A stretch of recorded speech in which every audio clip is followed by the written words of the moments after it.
Halo Bapak Ibu, Sobat Arkas dimanapun Anda berada, semoga Anda semua selalu dalam keadaan sehat walafiat. Nah, di video kali ini kita akan membahas tentang BKU atau buku kas umum. Nah, BKU itu sendiri digunakan oleh satuan pendidikan untuk membuat laporan realisasi penggunaan dananya. Baik itu yang bersumber dari dana BOSP reguler, dana BOSP kinerja, silpa bos kinerja, dan yang lainnya. Nah, agar kita semakin mudah dalam menggunakan BKU ini, tentunya ada satu hal yang menurut saya tidak kalah penting untuk kita ketahui, yaitu fitur apa saja yang ada pada lembar kerja BKU itu sendiri, apa saja fungsinya, dan bagaimana cara kita menggunakannya. Nah, oleh karena itu di video kali ini kita akan membahas fitur-fitur apa saja yang ada pada lembar kerja BKU ini, dan apa saja fungsinya, serta bagaimana kita menggunakannya. Agar lebih jelas, mari kita langsung ke pembahasannya.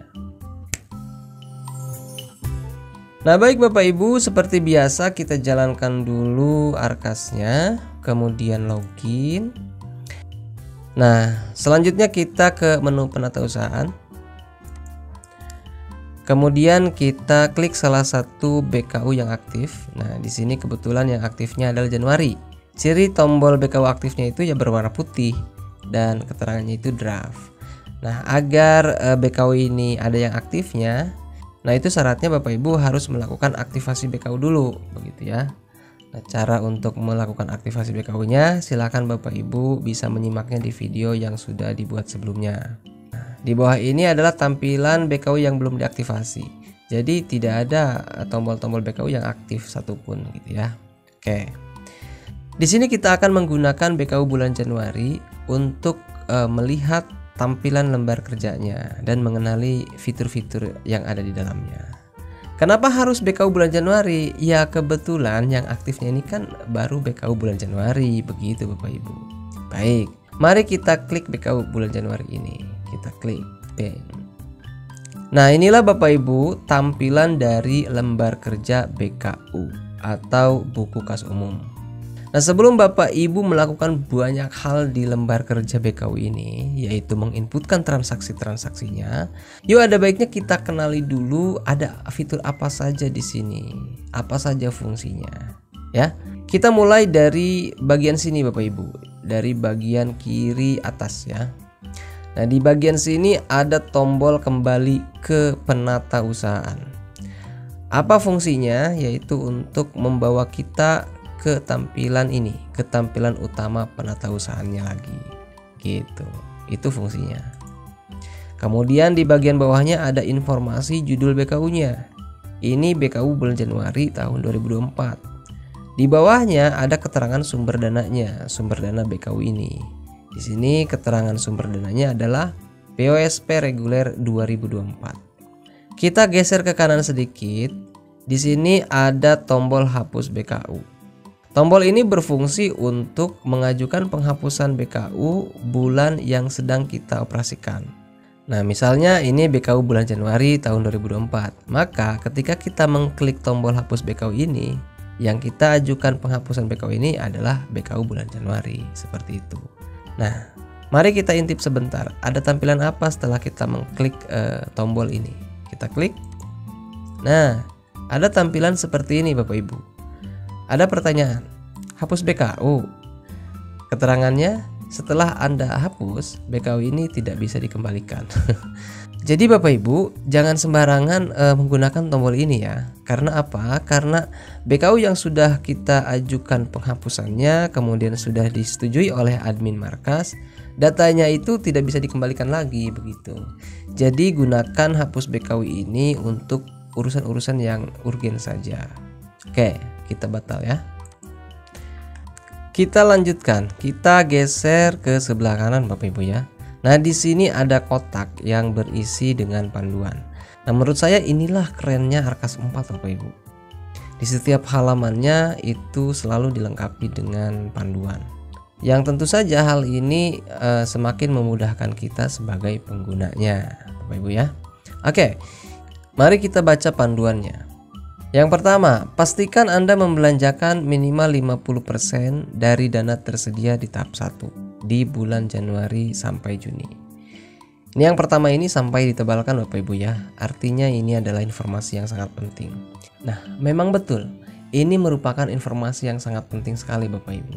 Karena informasi ini merupakan bagian dari persyaratan agar penyaluran tahap berikutnya itu berjalan dengan lancar. Maksudnya gimana? Nah, contohnya begini Bapak Ibu. Misalkan sekolah Bapak Ibu menerima dana di tahap satunya sebesar 20 juta rupiah.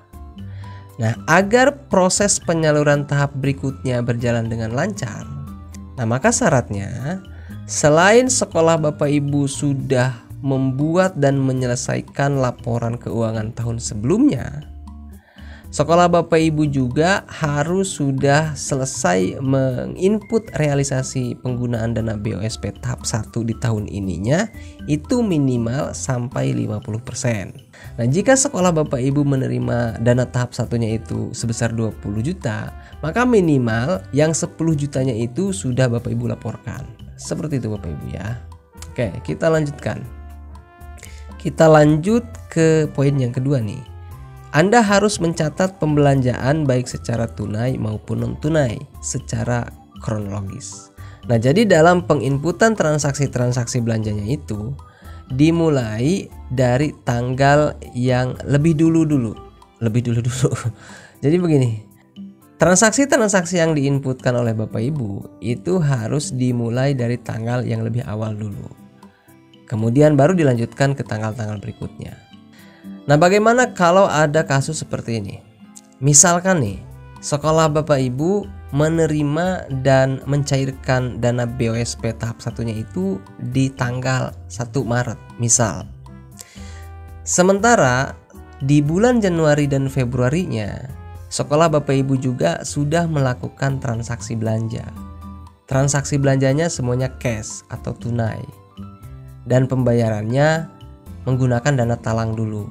Dana talang dari kepala sekolah atau bendahara lah, seperti itu.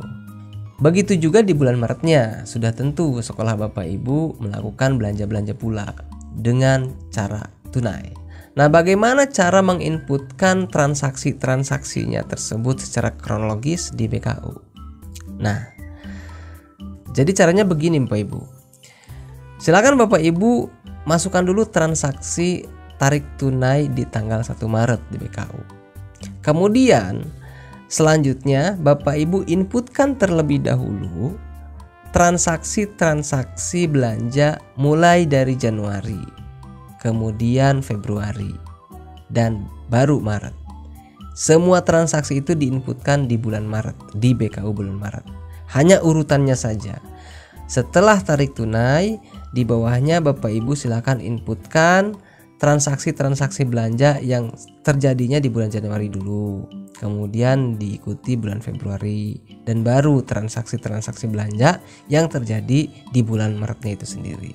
Nah, itulah cara menyusun transaksi-transaksi belanja secara kronologis di BKU Bapak Ibu ya, atau berdasarkan urutan waktu kejadiannya. Seperti itu. Mari kita lanjutkan keterangan yang ketiga ini. Nah, di sini ada keterangan, pastikan Anda telah mencatat penarikan tunai sebelum memasukkan pembelanjaan tunai. Ya, betul. Nah, maksudnya begini Bapak Ibu. Agar kita dapat menginputkan transaksi-transaksi belanja yang dilakukan secara tunai atau secara cash, maka syaratnya kita harus menginputkan transaksi tarik tunainya dulu.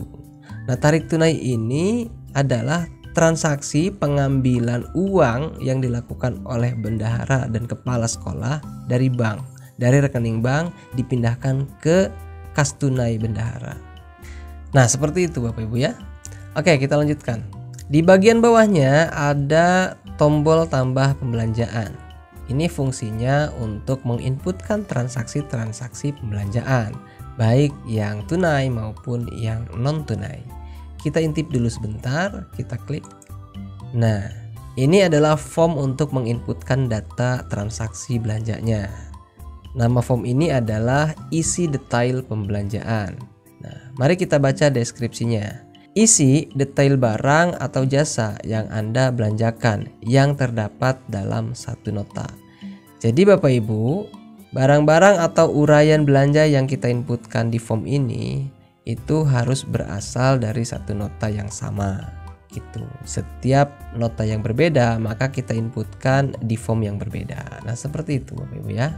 Oke, kita tutup dulu. Kemudian ada apa lagi? Nah, di sebelah kanannya ada tombol cari. Nah, tombol cari ini berfungsi untuk mencari kembali data belanja yang sudah kita inputkan sebelumnya. Ketika kita klik tombolnya, maka akan muncul kolom atau form seperti ini. Nah, di sini kita bisa masukkan kata kunci yang akan kita cari dari data yang sudah kita masukkan sebelumnya. Seperti itu Bapak Ibu ya. Oke.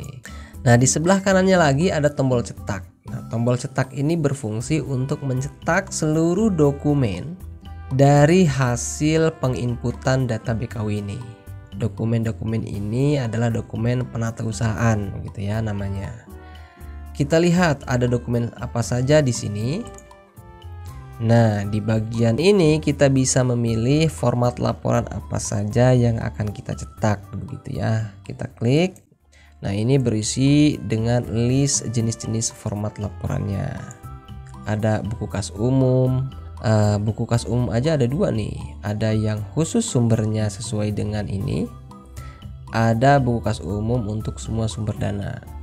Kemudian tinggal gulir ke bawah dan silahkan Bapak Ibu pilih format laporan apa yang diinginkan. Seperti itu ya. Nah, format laporan ini bisa Bapak unduh file PDF-nya dengan memanfaatkan tombol ini, atau Bapak Ibu bisa langsung mencetaknya atau memprintnya dengan menggunakan tombol ini. Silahkan. Oke, kita kembali lagi. Nah, kemudian di sini di sebelah kanannya ada tombol tutup BKU. Tombol ini berfungsi untuk menutup BKU bulan ini jika semua data transaksinya sudah selesai Bapak Ibu inputkan. Nah, tetapi dalam prosesnya itu membutuhkan koneksi internet. Nah, seperti itu ya. Oke, kita lanjutkan, geser sedikit ke bagian bawah. Di sini ada keterangan yang nyempil Bapak Ibu ya. Coba kita baca. Tersimpan otomatis pukul. Oke. Ini keterangan bahwa data yang sudah kita inputkan ini akan tersimpan secara otomatis. Jadi Bapak Ibu tidak usah repot-repot mencari tombol simpan setiap kali Bapak Ibu memasukkan atau menginput datanya ke dalam Arkas ini. Karena sistem Arkas ini akan menyimpannya secara otomatis. Nah, seperti itu. Oke, kita lanjutkan lagi ke bagian kiri sebelah sini. Nah, di sini ada keterangan total dana tersedia. Jadi di sini akan tertera sejumlah nominal uang sebagaimana dana yang telah sekolah Bapak Ibu terima begitu. Selanjutnya di bagian bawah ada keterangan non tunai dan tunai.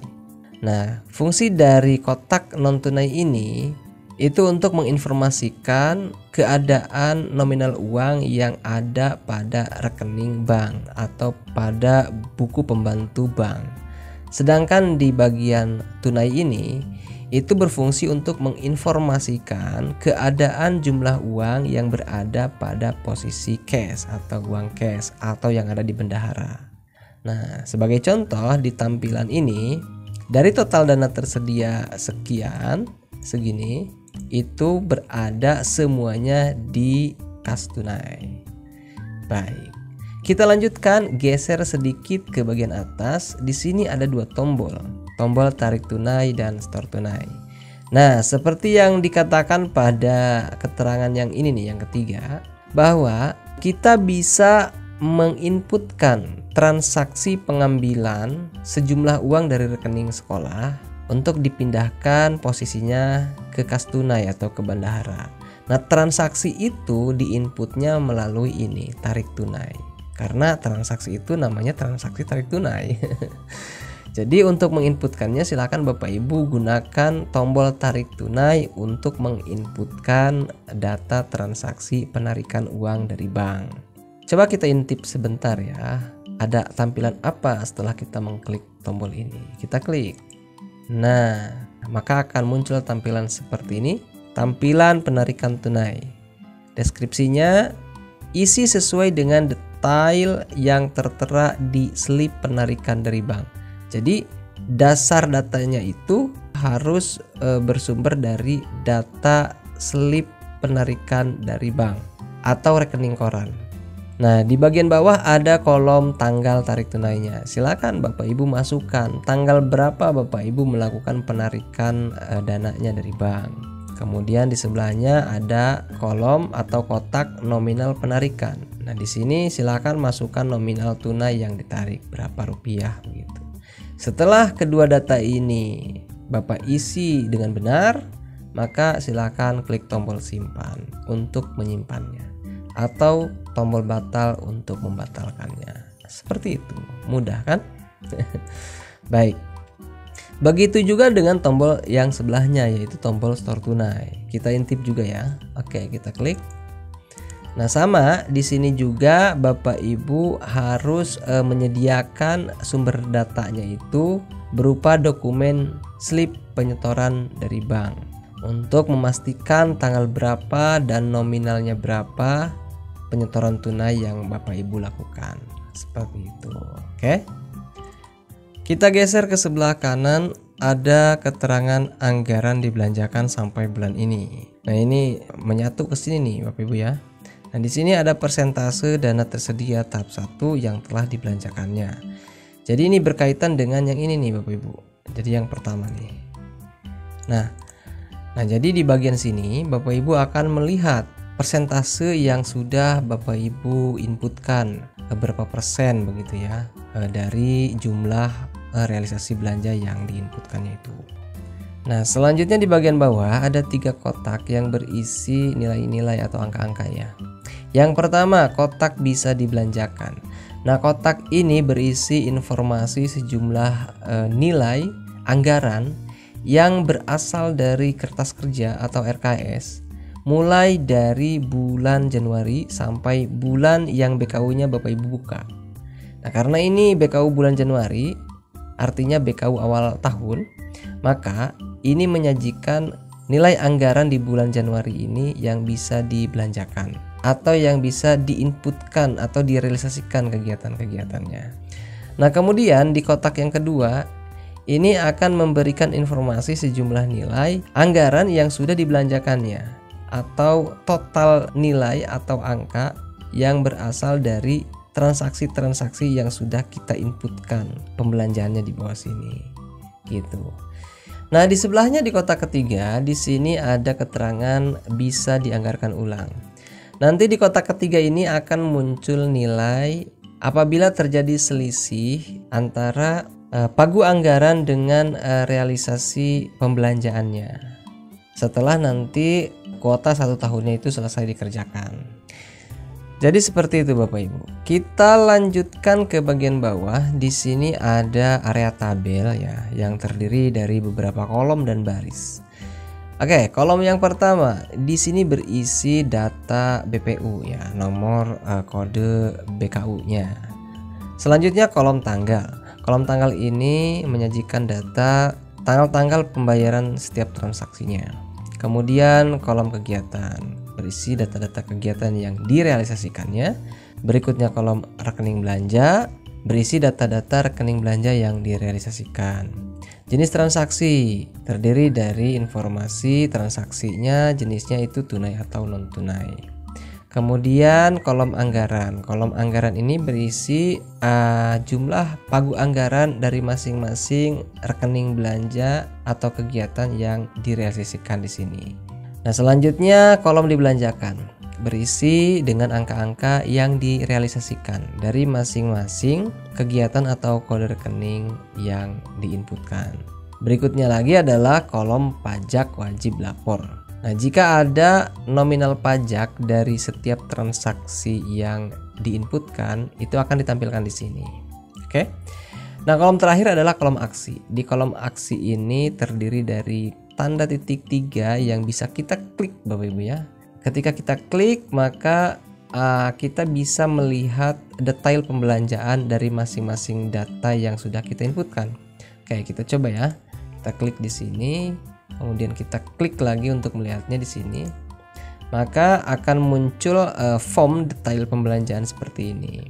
Informasinya lengkap, mulai dari tanggal transaksi, ID transaksi, nama penyedia barang dan jasanya, kemudian detail kegiatan-kegiatannya, mulai dari data kegiatan, rekening belanja, uraian, dan totalnya. Lengkap sekali. Dan melalui form ini juga kita bisa menghapus pembelanjaan yang sudah kita inputkan. Jadi jika kita ingin menghapus data di sini, misalkan ini mau kita hapus karena salah misalkan, maka caranya kita tinggal klik di bagian kolom aksi ini, di baris data yang dimaksud, kita klik, kemudian klik lagi di sini, lalu kita tinggal hapus pembelanjaan saja. Bang, gitu. Nah, hapuskan. Nah, khusus untuk transaksi dana silpa dan penerimaan dana itu tidak bisa dihapus secara manual seperti tadi. Nah, bisa kita lihat di kolom aksinya juga tidak ada titik 3 ini ya. Jadi untuk kedua data ini, yaitu data silpa dan penerimaan dana, untuk menghapusnya jika ada kesalahan, maka hanya bisa dilakukan dengan cara mengajukan hapus BKU dengan menggunakan fitur ini, tombol hapus BKU ya, menghapus BKU bulan yang sedang kita kerjakan ini. Tetapi berbeda dengan transaksi ini Bapak Ibu, dengan transaksi tarik tunai maupun store tunai. Nah, khusus untuk transaksi tarik tunai dan store tunai, selain kita bisa menghapusnya secara manual seperti yang kita lakukan pada transaksi belanja ini dengan menggunakan fasilitas atau fitur pada kolom aksi ini, kita juga bisa mengeditnya Bapak Ibu. Kita juga bisa mengeditnya. Kita coba ya. Di sini di baris data tarik tunai ini kita klik tombol ininya, tombol aksinya. Kita klik. Nah, maka di sini akan muncul dua opsi atau dua pilihan. Apakah mau dihapus atau mau diedit? Coba kita tes yang edit dulu. Ketika kita klik edit, maka muncul form seperti ini. Seperti saat kita mulai memasukkan pertama kali transaksinya. Nah, di sini kita bisa memperbaiki data tanggalnya, kemudian kita juga bisa memperbaiki data angkanya atau nominalnya. Oke. Baik. Tadi pilihan untuk mengeditnya. Bagaimana dengan pilihan untuk menghapusnya? Kita coba. Ketika kita ingin menghapus data tarik tunai, itu kita harus pastikan dulu tidak ada transaksi-transaksi belanja yang lain di bawahnya, di bawah transaksi tarik tunai ini. Karena jika masih ada salah satu belanja saja yang tersisa di bawah sini, maka data tarik tunai ini tidak bisa kita hapus. Oke, kita coba ya. Nah, tarik tunai tidak bisa dihapus. Keterangannya, Anda hanya boleh menghapus pencatatan jika belum ada aktivitas tarik atau store atau pembelanjaan lain yang dilakukan. Jadi seperti itu. Nah, agar kita dapat menghapusnya, maka kita harus menghapus terlebih dahulu transaksi-transaksi di bawahnya. Coba kita hapus transaksi yang ini ya. Kita hapus. Oke. Kemudian kita akan coba hapus transaksi tarik tunainya. Kita klik lagi di sini, kemudian hapus. Nah, informasinya berubah ya. Jadi di sini hapus pencatatan tarik tunai. Mari kita baca dulu keterangan detailnya nih. Setelah Anda hapus, pencatatan ini tidak bisa dikembalikan. Jika Bapak Ibu yakin, maka silakan klik tombol ya hapus. Klik tombol yang ini. Bam. Tarik tunai berhasil dihapus. Dan di sini transaksinya sudah terhapus. Nah, seperti itu Bapak Ibu. Oke, nah itu saja pembahasan kita kali ini. Mudah-mudahan dapat sedikit memberikan gambaran bagi Bapak Ibu semuanya, terutama bagi teman-teman yang baru menggunakan Arkas. Kita akan lanjutkan pembahasan tentang Arkas di video berikutnya. Masih bersama saya Kendi, tetap di Jal Jal TV. Dadah.